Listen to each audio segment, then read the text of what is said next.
Fourth সাবজেক্টে fail করলে বিশ্ববিদ্যালয় পরীক্ষা তুমি দিতে পারবে কিনা, এই প্রশ্ন সবচেয়ে বেশি পেয়েছি আমি। এবং আমি মনে করলাম যে এটা পুরোপুরি একটা ডিটেল আলোচনা তোমাদের সাথে করি। খুবই গুরুত্বপূর্ণ ভিডিও, তুমি শুরু থেকে শেষ পর্যন্ত দেখো। এখন আসো, ফোর্থ সাবজেক্টে তুমি ফেল করেছো, বিশ্ববিদ্যালয় পরীক্ষা দিতে পারবে কিনা? ইয়েস, তুমি পারবা। তবে কয়েকটা জায়গায় তুমি পারবা না। তার মধ্যে সবচেয়ে অন্যতম হচ্ছে বাংলাদেশ কৃষি বিশ্ববিদ্যালয়, অর্থাৎ কৃষি বিশ্ববিদ্যালয়ের বা কৃষি গুচ্ছতে তুমি ফোর্থ সাবজেক্ট যদি ফেল করে থাকো তাহলে কোনো পরীক্ষা দিতে পারবা না।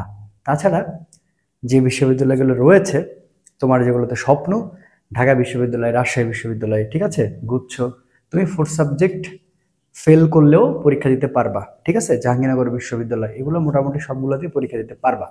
এখন আসলে ফোর্থ সাবজেক্টটা অ্যাকচুয়াল অর্থে কি, এটা তো তোমাকে বোঝা লাগবে, তাই না? মানে কেন পারবা, আমি তোমাকে ডিটেলে বোঝাই। দেখো, ফোর্থ সাবজেক্ট মানে কি, মানে তোমার রেজাল্টটা জাস্ট বাড়াবে। ঠিক আছে, তো তুমি ফোর্থ সাবজেক্টে যদি ফেল করে থাকো, তোমার রেজাল্টটা আসছে কিনা? অবশ্যই আসছে। সো তুমি সেটা 3.83 পাও বা 3.53 পাও বা 3.25 পাও, রেজাল্টটা আসছে। এখন যারা যারা ফেল করছে, যারা মেন সাবজেক্টে ফেল করছে, তাদের কি রেজাল্টটা আসছে? আসে নাই। কথাটা বুঝতে হবে তোমাকে, হ্যাঁ? তার মানে তুমি এখানে তুমি রেজাল্টটা পাচ্ছ। ঠিক আছে, এখন বিশ্ববিদ্যালয়ের যে সার্কুলারগুলো থাকবে, বিশ্ববিদ্যালয়ের যে সার্কুলারগুলো থাকবে সেইখানে খুব ভালো করে উল্লেখ করা থাকে যে হয় ফোর্থ সাবজেক্ট সহকারে রেজাল্ট বা without fourth subject result, right? যে এত জিপি রিকোয়ারমেন্ট তোমার পূরণ করেছে কি না। এখন আসো, তোমাকে যে বিষয়টা বুঝতে হবে। এখন দেখো, ঢাকা বিশ্ববিদ্যালয়ে তুমি পরীক্ষা দিতে পারবা, ভালো করে বুঝো। ঢাবিতেও তুমি পরীক্ষা দিতে পারবা, কিন্তু ঢাবির যে অর্থাৎ আবেদন বা সার্কুলার, এটা এখনো প্রকাশ করেনি, হয়তো বা প্রকাশ করে ফেলবে খুব দ্রুত। তো সেইখানে গতবারের রিকোয়ারমেন্টটা কি ছিল, যে 3.5 এবং কি 3.5, এটা হচ্ছে ইন্ডিভিজুয়াল, আমি বারবার এটা বলে আসতেছি, অর্থাৎ এসএসসি এবং এইচএসসি তে আছে কি না। ঠিক আছে, আছে কি না, তো সেটা দেখার পরে তোমাকে পূরণ করতে হবে 8 পয়েন্ট। এখন তুমি যদি ফেল করে থাকো কোনো সমস্যা নেই, তুমি ফেল করেছো কোনো অসুবিধা নাই। এখন তুমি দেখো যে তোমার ওই মানে সাবজেক্টের রেজাল্ট বাদে তোমার আসলে 8 পয়েন্ট হয়েছে কিনা, তাহলে ঢাকা বিশ্ববিদ্যালয়ে তুমি পরীক্ষা দিতে পারবা। এখন আসো, ঢাকা বিশ্ববিদ্যালয়ে পরীক্ষা দিলা, ধরলাম তোমার ম্যাথ ফোর্থ সাবজেক্ট, ধরলাম তোমার ফোর্থ সাবজেক্ট, ঠিক আছে, তোমার ফোর্থ সাবজেক্ট হচ্ছে ম্যাথ, ভালো করে বুঝো কি ম্যাথ। তো এখন তুমি অবশ্যই ইঞ্জিনিয়ারিং অনুসারে সাবজেক্টগুলো পাবা না, ফার্স্ট অফ অল। মানে যেই ভালো ভালো সাবজেক্ট পাওয়ার জন্য যে রিকোয়ারমেন্টগুলো আছে, যেগুলো আসলে ইঞ্জিনিয়ারিং ডিমান্ড করে বা ইঞ্জিনিয়ারিং ব্যাকগ্রাউন্ডের যে সাবজেক্টগুলো বা ভালো সাবজেক্টগুলো, তুমি আর সেই সাবজেক্টগুলো পাবা না। মানে তুমি এটা ধরে নিতে পারো তুমি ঢাকা বিশ্ববিদ্যালয় পরীক্ষা ঠিকই দিতে পারবা, কিন্তু খুব ভালো সাবজেক্টের জায়গাগুলো পাবা না। বুঝতে পারছো? তারপর তুমি ফার্মেসি পাইতে চাইলে দেখা যাচ্ছে তোমার ফোর্থ সাবজেক্ট বায়োলজি তুমি ফেল করছো, তাহলে তুমি ওটাও পাবা না।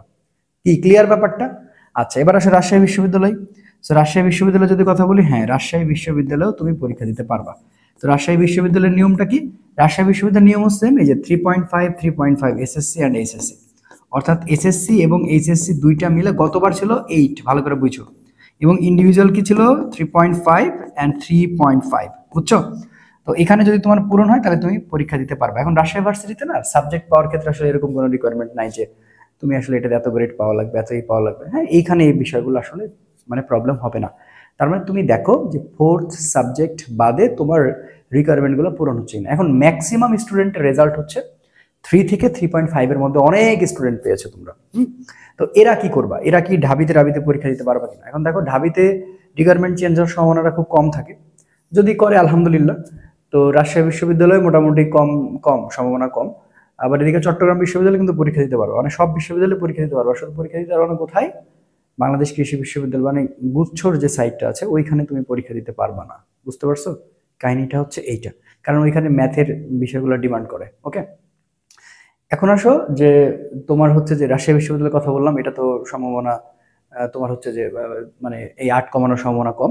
তো যারা 3 থেকে 3.5 মধ্যে পাইছো তারা আসলে গ্রুপ চেঞ্জ করবে না, গ্রুপ চেঞ্জ করার কোনো মানে হয় না। কারণ গ্রুপ চেঞ্জ করতে গেলে তোমার রিকোয়ারমেন্ট গুলো একই থাকে, যে তুমি সায়েন্সে থাকলেও তোমার এই যোগ্যতাটা থাকতে হয়। তো তোমার সবচেয়ে ভালো মানে হতে পারে যে তুমি হচ্ছে গুচ্ছের জন্য প্রিপারেশন নাও। কার জন্য প্রিপারেশন নিবা? গুচ্ছের জন্য।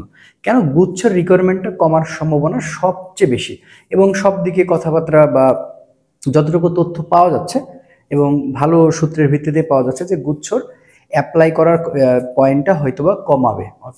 অর্থাৎ এরকম হতে পারে যে এসএসসিতে যদি 3 থাকে এবং এইচএসসিতে যদি 3.5, সরি, এসএসসিতে যদি তোমার হচ্ছে যে 3.5 থাকে বা এইচএসসিতে হচ্ছে বা 3 থাকে, বিষয়টা এরকম হতে পারে, একটা সম্ভাবনা চলছে। তো তোমার আসলে আমি মনে করি যে তুমি কটা দিন অপেক্ষা করতে পারো, আর অপেক্ষা না করে সবচেয়ে বুদ্ধিমানের কাজ হবে তোমার গুচ্ছ কেন্দ্রিক প্রিপারেশন নেওয়া।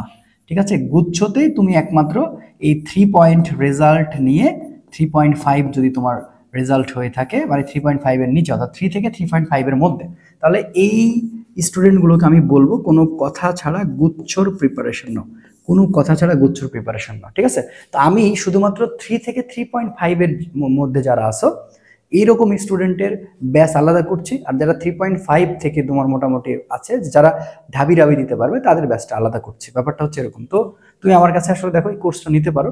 আমাকে অসংখ্য স্টুডেন্ট নক দিয়েছে যে ভাই আপনার কোনো কোর্স ছিল কিনা বা আছে কিনা। তো সেক্ষেত্রে যারা এই যে 3 থেকে 3.5 এর মধ্যে যারা ফেল করছো, তারা খুব ইজিলি গুচ্ছর জন্য প্রিপারেশন নিয়ে নিতে পারো। তুমি ডেডিকেটেড ভাবে চিন্তা করতে পারো, তুমি সময় নাও, কোনো সমস্যা নাই, বাড়াবাড়ি করতে হবে এমন না, মানে তোমার যদি সময় আছে তো তুমি গুচ্ছতে পরীক্ষা দিতে পারবে, এটা 100%। তুমি গুচ্ছ আমার কাছে ফিজিক্সের প্রিপারেশন নিতে পারবা। ক্লাসে আমি আমার ক্লাস লেন্থ বা কোর্সের ডিজাইনটা যদি আমি তোমাকে একটু বলি, তাহলে এই ব্যাপারটা তুমি বুঝবা। যে চলো আমি একটু তোমাকে জাস্ট শেয়ার করি। সেটা হচ্ছে যে ক্লাস হবে সব লাইভ। হ্যাঁ, লাইভ ক্লাস হবে, লাইভ ক্লাস, এবং লাইভ ক্লাসের লেন্থ হবে 1.5 ঘন্টা থেকে, ঠিক আছে, 1 ঘন্টা 20 এরকম আশেপাশে, বেশিক্ষণ নিব না অবশ্যই। 1 ঘন্টা 30 আওয়ার তুমি ধরতে পারবে। ঠিক আছে, হ্যাঁ, এক্সাম থাকবে এবং এক্সাম অ্যাপে নেওয়া হবে। ঠিক আছে, এক্সাম একটা অ্যাপে নেওয়া হবে, তুমি যেগুলো পূরণ করবা, যদি ভুল করো সে ব্যাখ্যাটা তোমার কাছে শো করবে। ঠিক আছে, এক্সাম অর্থাৎ এমসিকিউ এক্সাম। ঠিক আছে, আচ্ছা, এরপরে তুমি আমার কাছে সাজেশন পিডিএফ, যে সাজেশনটা আমার খুব ফেমাস, এই সাজেশন পিডিএফটা তুমি আমার কাছে পাবা ফিজিক্সের। এটার জন্য তোমাকে এক্সট্রা কোনো পে করা লাগবে না, কিন্তু বাইরে যখন আমি বিক্রি করবো তখন সেটা পে করতে হয়। আচ্ছা, এটা গেল। এরপরে তুমি লেকচার শিট পাবা, ফিজিক্সের লেকচার শিট। ঠিক আছে, ফিজিক্সের লেকচার শিট তুমি পাবা, যে লেকচার শিটটা পড়লেই আর মনে হয় না কোনো সমস্যা থাকার কথা। এরপরে যে ক্লাস হবে সেই ক্লাস লাইটটাও আপলোড করে দেওয়া হবে। সো ক্লাস লাইট, এই ক্লাস লাইটটা থাকবে, এবং হচ্ছে প্র্যাকটিস শিট থাকবে, প্র্যাকটিস শিট। ঠিক আছে, প্র্যাকটিস শিট। তো এই হচ্ছে আমাদের কোর্সের ডিটেল। এরপরে দেখো আমি ডিসক্রিপশন বক্সে আসলে সবগুলোই দিয়ে রাখছি, তুমি পড়ে সিদ্ধান্ত নিতে পারো, তাহলে তুমি ভর্তি হইলেই হইতে পারো। এখন থেকে যদি তোমার রেজাল্টটা কম, তুমি গুচ্ছের জন্য প্রিপারেশন নিয়ে নিতে পারো, সেইটা তোমার জন্য সবচেয়ে ভালো একটা সমাধান। তাহলে আমি কি বললাম, যে 4th সাবজেক্ট ফেল করলেও তুমি পরীক্ষা দিতে পারবা। ঠিক আছে, কিন্তু ভার্সিটির যে জিপিএ রিকোয়ারমেন্ট আছে সেটা তোমাকে পূরণ করতে হবে। তো 4th সাবজেক্ট ফেল করলে বিশ্ববিদ্যালয়ে পরীক্ষা দেওয়ার কোনো সমস্যা হয় না, শুধুমাত্র কৃষি যে ব্যাকগ্রাউন্ডের আছে সেগুলোতে তুমি পরীক্ষা দিতে পারবে না, তাছাড়া সবগুলোতে পরীক্ষা দিতে পারবা মোটামুটি। আর কয়েকটা জায়গাতে পরীক্ষা না দেওয়ার কিছু বাইন্ডিংতা আছে, হয়তো বা বিউপিতে, তারপরে হচ্ছে যে তোমার এমআইএসটি, এগুলোতে সম্ভবত অ্যালাউ করে না, তাছাড়া এই বিশ্ববিদ্যালয়গুলো সব অ্যালাউ করে। আশা করি তোমাদের যে প্রশ্ন ছিল আমার কাছে, এবং সব জায়গাতেই করে বেড়াচ্ছ, দেখতে পাচ্ছি আমি সে একটা সুন্দর উত্তর দিতে পেরেছি। দেখো, 4th সাবজেক্ট তোমার গ্রেডটা বাড়ে, যদি তোমার রেজাল্টটা আসে তার মানে তুমি পরীক্ষা দিতে পারবা। আর যদি তোমার কাছে ওই রেজাল্টটা না আসে, তাহলে তুমি পরীক্ষা দিতে পারবা না। মানে তোমার জিপিএটা আসছে তো না এত এত এত, তার মানে তুমি পরীক্ষা দিতে পারবা। ঠিক আছে, তো সবচেয়ে ভালো পরামর্শ এটাই যে তুমি আসলে গুচ্ছ বিশ্ববিদ্যালয়ের জন্য টার্গেট করে আগানোটা বেটার, যারা 3 থেকে 3.5 এর মধ্যে আবার 4th সাবজেক্ট ফেল। ঠিক আছে, এই বাচ্চাগুলো তো আর ঢাবি বা রাবিতে পরীক্ষা দিয়ে আসলে খুব সুবিধা করতে না পারারই কথা, কারণ হচ্ছে যে রিকোয়ারমেন্ট আসলে কমাবে কিনা। তো কটা দিন অপেক্ষা করা উচিত, আবার তো আপডেট আমি তোমার দিবই। তো পড়াশোনার উপরে কোনো ওষুধ নেই, পড়াশোনা করতে থাকো, ইনশাল্লাহ কাম ব্যাক করতে পারবা। আসসালামু আলাইকুম রহমতুল্লাহ।